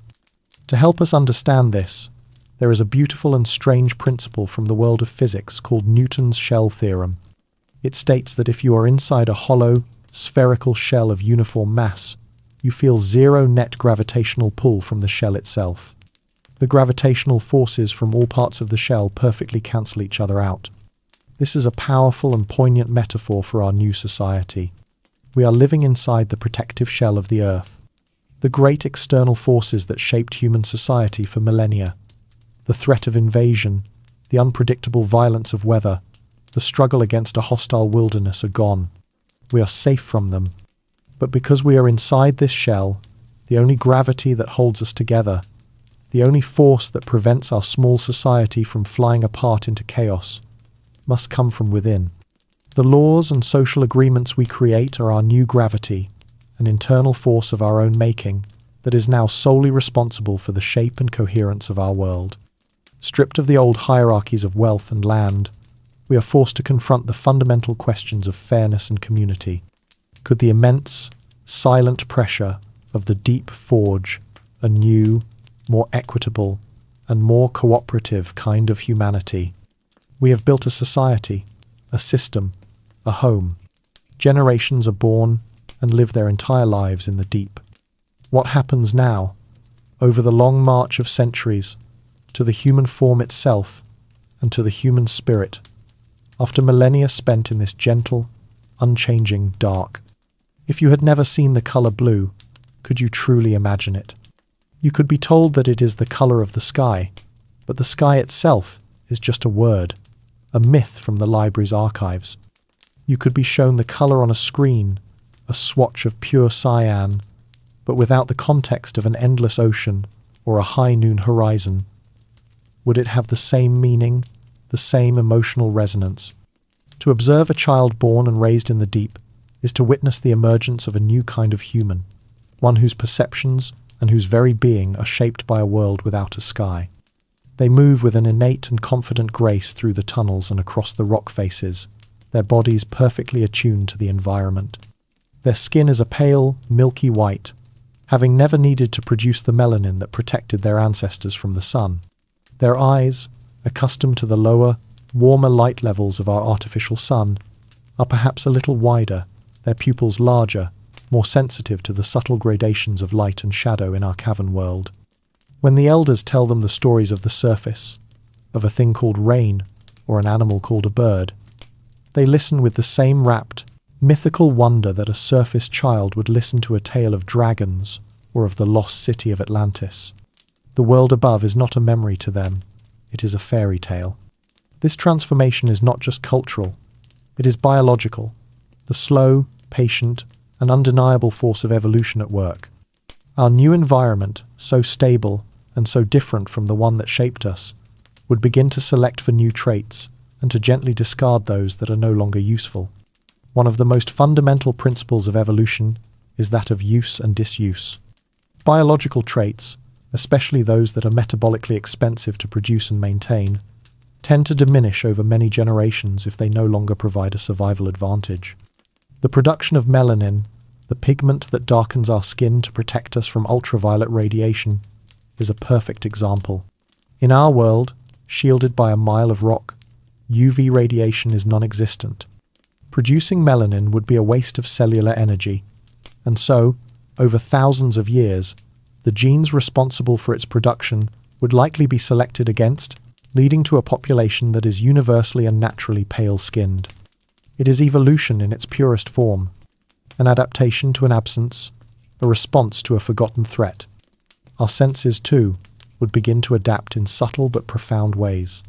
Our eyes, no longer needing to cope with the blinding glare of direct sunlight, could afford to become more sensitive. The pupils might evolve to be permanently larger, gathering more of the available light, and the retina might develop a higher concentration of rods, the photoreceptor cells that are specialized for low-light vision, giving us a sharper and more detailed view of our world, almost like a nocturnal animal. At the same time, our hearing might become more acute and nuanced. In an environment where sound and echo are so rich with information, the ability to navigate by sound, to judge the size of a cavern by the reverberation time of a footstep, would be a highly valuable skill. This form of echolocation, while not as advanced as that of a bat, would become a more integral part of our perception. Our sense of touch and our ability to feel vibrations through the soles of our feet might also become more refined, allowing us to sense the approach of a transport vehicle or the subtle tremors of the rock itself. Our entire sensory apparatus would be recalibrated, shifting its focus from the long-distance visual world of the surface to the more intimate, tactile, and auditory world of the cavern. Beyond these classic evolutionary pressures, a more modern understanding of biology suggests another, faster-acting force would be at play. Epigenetics. Epigenetics is the study of how behaviors and environment can cause changes that affect the way our genes work. Unlike genetic changes, epigenetic changes are reversible and do not change the DNA sequence itself, but they can change how our body reads that sequence. And these changes can even be passed down to our children. Factors in our new world, the perfectly constant temperature and humidity, the meticulously controlled diet, the unique psychological stresses of our enclosed community, the absence of allergens from the surface world, all of these would create a powerful new epigenetic environment. These signals could switch certain genes on or off, subtly sculpting our physiology, our metabolism, and even our temperament over just a few generations. We would become a new kind of human, perfectly adapted to the world we have created, a species we might call Homo subterraneus. But in this transformation, in this perfect adaptation, what is lost? Would we still be the same species that once painted bison on cave walls and then reached for the stars? We are becoming creatures of the deep, stone shapers and light makers. But as we physically evolve into this new form, a monumental challenge arises. How do we keep the memory of the world we came from, the world that made us, from fading into nothing more than a half-remembered dream? How do we preserve the ghost of a sunset? What is the most important memory you would choose to save for a future that can barely comprehend your world? If you could only preserve a single feeling, a single image, a single sound for 1,000 generations to come, what would it be? Would it be the warmth of the sun on your face, the sound of wind rushing through a pine forest, the smell of the air after a summer rain? This is the sacred and monumental task of the archivists in our deep home, a task performed not with paper and ink, but with light and crystal and the very code of life itself. To enter the Library of Sunlight is to enter a place of deep and reverent quiet. It is a vast, circular cavern, kept at a constant cool temperature and a low humidity. There are very few books here, for books are fragile things, prone to decay. Instead, the walls are lined with racks of humming servers, with shelves of shimmering, complex crystals, and in the center of the room, holographic projectors cast silent, ghostly images into the air. An archivist, an old woman with a gentle touch, is guiding a young child. She calls up an image, and the air in front of them transforms into a three-dimensional, moving scene of a forest. A gentle rain is falling. The child, who has only ever known recycled water from a tap, reaches out a hesitant hand, a look of pure, uncomprehending wonder on her face as she tries to touch the impossible water falling from the impossible sky. This library is not a place of facts. It is a place of ghosts. The great challenge we face is the immense timescale of our new existence. We are not planning for the next decade or the next century. We are planning for the next 10,000 years, and perhaps longer. The digital storage methods we brought with us from the surface, the magnetic hard drives, the solid-state flash memory are hopelessly inadequate for this task. Their magnetic fields fade, their electronic structures degrade. In a century or two, they would be unreadable slates, our entire recorded history dissolving into digital noise. To preserve our legacy, we must turn to more durable, more fundamental methods of storing information. One of the most promising technologies we would employ is a form of 5-dimensional optical data storage. Using an incredibly precise laser, we can etch information in 3 dimensions inside a piece of fused quartz glass, a material that is incredibly stable and resistant to heat and radiation. The other two dimensions are created by the orientation and polarization of the laser light, allowing for a staggering density of information. A single, small disk of this glass could hold hundreds of terabytes of data and remain perfectly intact and readable for millions, even billions, of years. It is a library for eternity, a message in a bottle thrown into an ocean of time. For an even more dense and perhaps more poetic form of storage, we would turn to the oldest information storage system in the world, DNA.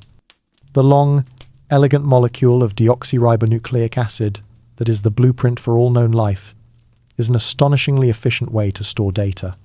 We can translate the binary ones and zeros of our digital files into the four-letter chemical alphabet of DNA, A, C, G, and T. We can then synthesize long strands of this custom-made DNA, encoding all the literature, music, art, and science of the human race into a form that is incredibly compact, and when stored in a cold, dry, dark environment, remarkably stable. All of the knowledge of the world we left behind, from the works of Shakespeare to the equations of Einstein, could be stored in a few test tubes of synthetic DNA, a genetic library of our entire culture. But the greatest challenge for the archivists is not a technical one. It is a problem of translation, not of language, but of experience. There is a profound neurological difference between a lived memory and a recorded fact. When you remember the feeling of sunlight on your skin, your brain retrieves a rich, multisensory experience, woven with emotion and personal context. The children of the deep, however, can only access the library's records. They can know that the sun was a star that emitted light and heat. They can read that its light contained different wavelengths, but they can never truly remember it. The sun to them is a historical fact, like Julius Caesar or the Egyptian pyramids are to us an interesting piece of information, but not a lived, visceral reality. The true, sacred task of the archivist is not just to preserve the data, but to try, through immersive simulations, through art, through storytelling, to bridge that impossible gap, to convey not just the facts of the lost world, but the feeling of it. This library is our most sacred space. It is a one-way mirror, a window looking back at a world we can no longer touch, a sun we can no longer feel. Does this connection to our past give us strength and context? Or does it only serve as a beautiful and painful reminder of all that we have lost? And can even these perfect records, these ghosts of sunlight, truly suppress a longing that may be written not in our books, but in our very blood? A primal, inexplicable, and deeply human sickness for the sky.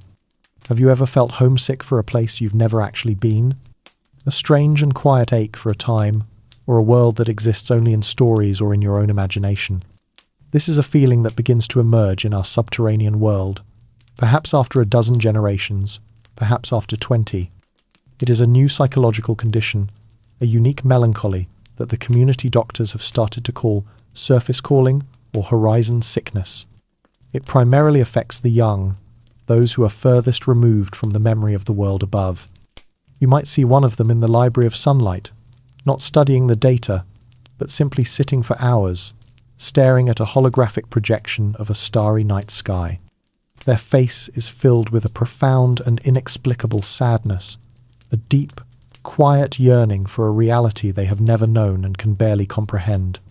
It is not a logical desire. Our world is safe, comfortable, and stable. It is a deep, instinctual pull, a spiritual gravity tugging them upwards, towards a place that is nothing more than a myth. This strange and powerful yearning might be explained by a beautiful idea from the field of biology called the biophilia hypothesis. Proposed by the great biologist Edward O. Wilson, the hypothesis suggests that humans have an innate, genetically determined tendency to seek connections with nature and with other forms of life.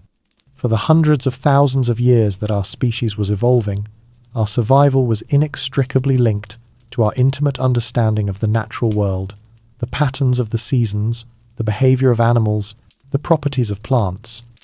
We are, in our deepest essence, creatures of the biosphere. Our minds and our senses are tuned to its frequencies. The biophilia hypothesis suggests that this connection is not something we can simply leave behind. Our perfectly engineered world of stone and light, for all its safety and stability, is still a profoundly artificial one. It lacks the chaotic, unpredictable, and fractal beauty of a living ecosystem. This sickness for the sky could be the cry of our ancient, biophilic minds, a profound sense of loss for the rich, sensory tapestry of the living world we have been separated from, a homesickness for our natural habitat. A more speculative, but deeply romantic idea is that this longing is a form of genetic memory. Is it possible that some of our deepest instincts, our most fundamental desires, are not just learned, but are passed down through generations, faint echoes in our DNA? Perhaps the deep-seated comfort we feel before a crackling fire, the instinctual fear of snakes, or the profound sense of peace that comes from looking at a wide, open horizon. Perhaps these are not just individual experiences, but ghosts in our genetic code, a library of feelings and instincts inherited from 100,000 generations of ancestors who lived and died under the open sky. This yearning for the world above, this pull towards the sun, might be the voice of those ancestors, a whisper from a time when up meant safety, freedom, and the entire expanse of the universe. It would be a memory written not in our libraries of quartz, but in the very helix of our being. Beyond these biological instincts, there is a fundamental aspect of the human spirit to consider: our insatiable, unquenchable desire to explore.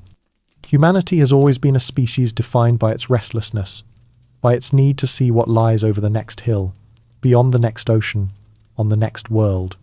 It is a core part of our identity. We are the apes who left the forest, who crossed the continents, who looked up at the moon and decided to go there. In our deep city, we have, for the first time in our history, declared our universe to be finite. We have drawn a line, a ceiling of rock, and said this is the end of the world.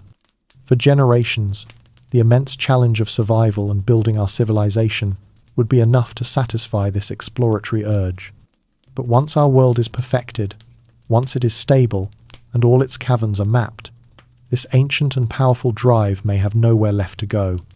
This deep psychological tension, this thwarted desire for a horizon, could bubble up in the young as a powerful, almost religious obsession with the one frontier they have been denied: the world above.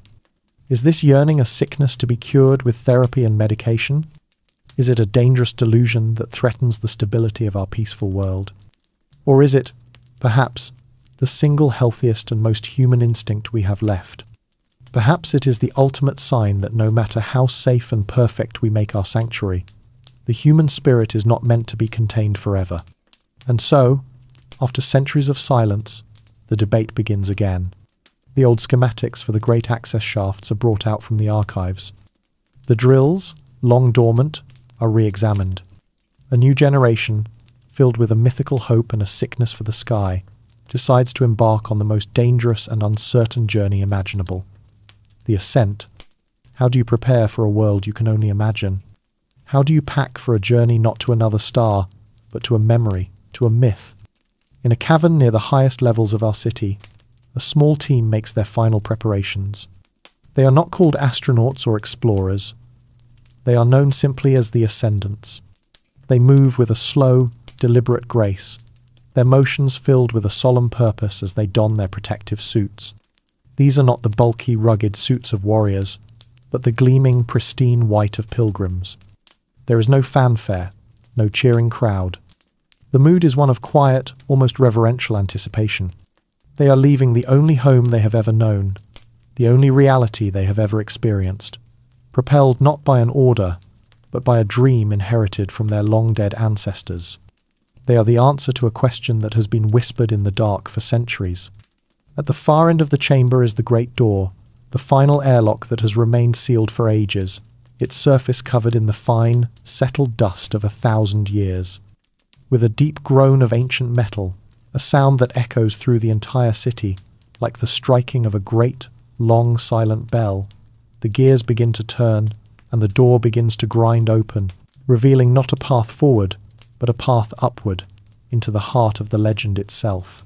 The journey ahead is only a few kilometers, but it is perhaps the most dangerous voyage humanity has ever undertaken, for their very bodies are now alien to the world that birthed them. Their physiology must be protected with the utmost care from the beautiful violence of the surface. Their eyes, evolved for the gentle, predictable light of our caverns, would be catastrophically damaged by the raw, unfiltered power of direct sunlight. Their suits are equipped with visors that are, at first, completely opaque, and which will slowly, over many hours, depolarize to allow light in, molecule by molecule, giving their retinas a chance to adapt to a brightness 1,000 times greater than anything they have ever known. Even more dangerous is the invisible threat. Their immune systems, raised in our clean, controlled, and microbially simple environment, are naive. They have no memory of the countless viruses, bacteria, and allergens that swarm in the air and soil of the surface. To them, a common cold virus could be a deadly plague. They have undergone months of inoculations, introducing their bodies to the archived spectres of surface pathogens, but this is a theoretical defense at best. They are stepping into a biological war zone, utterly unprepared for its true complexity. Their ascent through the great shaft would be slow, a careful and deliberate rise to manage the subtle changes in atmospheric pressure. But the greatest physical challenge comes from the sheer chaos of the surface environment. Their suits are not just pressure vessels. They are miniature, mobile versions of our entire city's life support system. They are marvels of insulation and thermal regulation, designed to protect the wearer from a world where the temperature can swing by dozens of degrees in a single day, a concept almost unimaginable to a people who have lived their entire lives in a perfectly constant climate. They are shielded from the ultraviolet radiation that our atmosphere no longer fully blocks, and they carry their own scrubbers and oxygen supplies, for we cannot know for certain what the air above now holds. As the ascent vehicle rises, a suite of powerful sensors on its exterior begins the most critical scientific experiment of our time. They analyze the atmospheric composition with exquisite precision. Is the oxygen level still a life-sustaining 21%? Have new pollutants or toxins been introduced since we left? The first breath of surface air, if it is ever to be taken, will be the result of 1,000 careful calculations, a decision of monumental consequence. These ascendants are astronauts in every sense of the word, but their journey is a vertical one. They are traveling not to another planet, but back to their own, a home that has become more alien to them than the surface of Mars. It is a journey of just a few vertical miles, yet it spans a gulf of experience and evolution wider than any ocean. They are leaving home in order to find home, and as their vehicle finally docks at the uppermost level, the inner door slides open. A moment later, with a soft hiss of equalizing pressure, the final door, the one that leads to the outside, slides away. A strange, cool, and powerfully moving substance, something they have only read about, touches their faces and their suits. It is the wind. And then, as their eyes slowly adjust to the first trickles of light filtering through their darkening visors, they see it. An impossible color, in an impossible, infinite space. They see the sky and witness the first sunrise of a new human age. What does it feel like to see the sun for the first time? There are no words in our language, no concepts in our philosophy, that can truly contain the experience. It is a sensory flood, a tidal wave of new information so powerful and so overwhelming that it bypasses thought and speaks directly to the soul. As the visors slowly clear, the first sensation is the light. It is not the curated, gentle warmth of our sun lamps, but a brilliant, boundless, and living radiance that fills the entire universe. It is a physical presence, a golden force that paints the eastern clouds in strokes of impossible pink and orange, a spectacle of such magnificent, chaotic beauty that the mind simply stops, stunned into a state of pure, unadulterated awe. Tears begin to stream down the faces of the ascendants, tears of shock, of joy, and of a homecoming to a place they never knew they were missing. Then come the other senses. The wind, which they first felt as a gentle touch, is now a living thing, carrying with it a universe of smells they have only ever encountered in the library's simulators. They can smell damp earth, the sharp, clean scent of crushed pine needles, the complex, sweet perfume of unseen flowers. It is the rich, complicated, and gloriously messy smell of life itself. And then there are the sounds. Not the predictable echoes and hums of the cavern, but a wild and layered symphony. The impossibly delicate and intricate song of a bird, the rustle of leaves in the moving air, the distant whisper of a river. It is a world that is singing. This experience, for all its spiritual power, is a neurological event of incredible intensity. Their brains, accustomed to a limited and predictable range of sensory input, are now being bombarded with 1 billion novel signals all at once. The visual cortex is struggling to process the sheer scale of the open space, the concept of a horizon, the subtle gradations of 1,000 shades of green. The olfactory bulb is being flooded with complex organic molecules it has never before encountered. The auditory system is trying to make sense of a soundscape that is layered and alive. This sensory overload is both euphoric and utterly exhausting. Their brains are working frantically to build new neural pathways, to create new categories of experience, to simply make sense of the beautiful, overwhelming chaos of a living world. It is the moment their minds are truly born into the universe that shaped their DNA. And in this moment of rebirth, we can offer one final, gentle science lesson to explain the most profound magic they are witnessing. The color of the sky, the deep, impossible blue that stretches from horizon to horizon, is the result of a beautiful trick of physics known as Rayleigh scattering. As the white light of the sun streams into the Earth's atmosphere, it collides with the tiny molecules of nitrogen and oxygen in the air. These molecules scatter the light in all directions, but they are far more effective at scattering the shorter wavelength light, the blues and the violets, than they are at scattering the longer wavelength reds and yellows.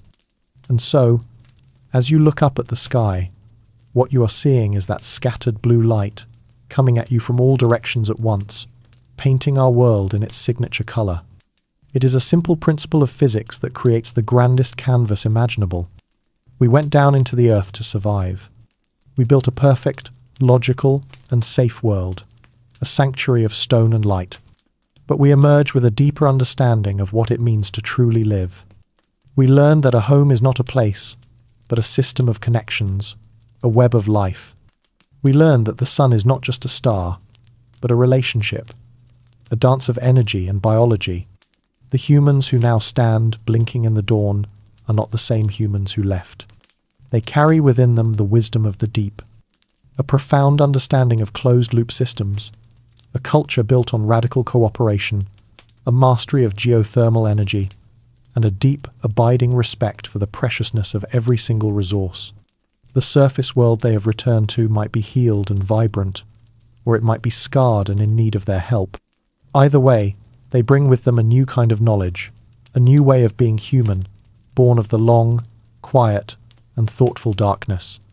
Whether under miles of rock or under the endless, star-filled canopy of the sky, the human journey is always and forever the same: to build a garden in the darkness and to light it with hope.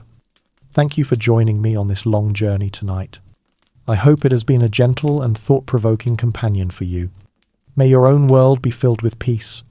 May your mind be calm, and may your sleep be deep and truly restorative. Until next time, sleep well.